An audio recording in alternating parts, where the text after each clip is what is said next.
Who actually wrote the Bible? Drop a comment right now with your honest guess. But if you think it was just typed up by one guy sitting in a room, you've been completely misinformed. The Bible isn't just one book. It's a massive hyperlinked library of 66 individual books. It took over 1,500 years to finish, spanned 3 different continents, and used about 40 completely different human authors. And the lineup of writers sounds like a movie script. We're talking about powerful emperors, a broken-hearted poet, a brilliant medical doctor, and a former government hitman. The wildest part? These authors lived centuries apart, spoke different languages, and never had a group chat. Yet their words locked together like a flawless jigsaw puzzle. Let's look at the first 5 books. Did you know the foundation of the Bible was written by a royal prince who became a wanted fugitive? His name was Moses, and he wrote Genesis through Deuteronomy. He didn't just grow up with a staff in his hand. He grew up in the ultra-luxury palaces of Egypt, fled the country after committing a crime, and eventually spoke directly to a supernatural burning bush. After Moses, the crown took over. King David composed the majority of the Psalms. He didn't write them in a peaceful studio. He wrote them while sprinting for his life from assassins or weeping on his golden throne.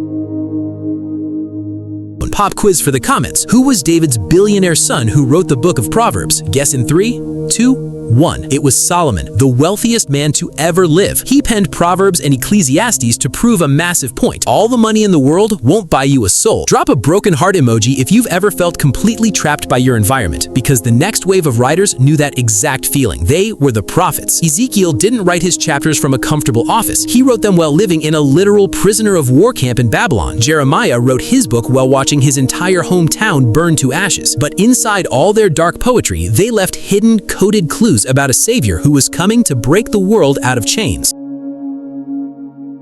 Fast forward through 400 years of total silence. The Old Testament ends and the New Testament kicks off. And this is where the Bible turns into an absolute true crime investigation with 4 distinct eyewitnesses. If 4 totally different people from different backgrounds saw the exact same unbelievable event, you'd have to believe them, right? That is exactly what the Gospels are. 4 separate accounts tracking the life and resurrection of Jesus.